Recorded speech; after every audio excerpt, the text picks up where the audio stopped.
சிம்ம ராசிக்கான 2026-27 குரு பயிற்சி பலன்கள். உங்களுடைய ஜாதகத்தில் பூர்வ புண்ணிய ஸ்தானாதிபதி அப்படின்னு சொல்லக்கூடிய 5ஆம் இடத்திற்கும் 8ஆம் இடத்திற்கும் அதிபதியாகிய குரு பகவான் உங்களுடைய ராசிக்கு 12ஆம் இடமாகிய விரயஸ்தானத்தில் உச்சம் பெறக்கூடிய அமைப்புகள் இருக்கிறதுனாலையும் உங்களுக்கு அஷ்டமச்சனி நடக்கிறதுனாலையும் சுப விரயங்கள் பண்ணிக்கங்க. அது கம்பல்சரியாக நீங்கள் பண்ணிக்கணுங்க. ஏதாவது ஒரு வீடு வாங்கி வச்சுக்கலாம், டெத் இன்வெஸ்ட்மெண்ட் அப்படின்னு சொல்லக்கூடிய அமைப்புகளில் வீடாக வாங்கி வச்சுக்கிறது, இடமா வாங்கி வச்சுக்கிறது, இந்த மாதிரியானது பண்ணிக்கலாம். பிள்ளைகளை கட்டி கொடுக்கறது, படிக்கக்கூடிய ஸ்டூடெண்ட்டாக இருக்காங்க, நல்ல எஜுகேஷன் சென்டரில் சேர்த்து விடுறது, இந்த மாதிரியான சுப விஷயங்களில் நீங்கள் காசை செலவழிச்சுக்கிறது நல்லது. இல்லைன்னா கொஞ்சம் அசுப விரயமாகக்கூடிய அமைப்புகள் இருக்குது.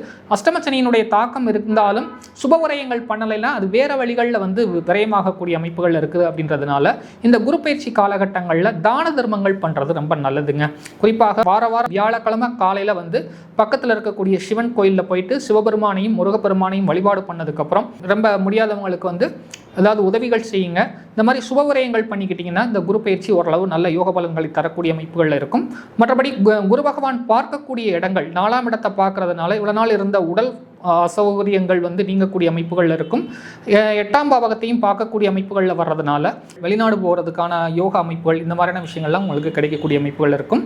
ஸோ கொஞ்சம் பொறுமையை கடைபிடிக்கக்கூடிய ஆண்டாக இந்த வருஷம் இருக்குது. கொஞ்சம் எல்லா விஷயங்களையும் இன்வெஸ்ட்மெண்ட் பண்ணக்கூடிய அமைப்புகள் இருந்துச்சுன்னா கொஞ்சம் பார்த்து எல்லாத்தையும் நிதானித்து யோசிச்சு பண்ணுறது நல்லது. வாழ்த்துக்கள். நன்றி.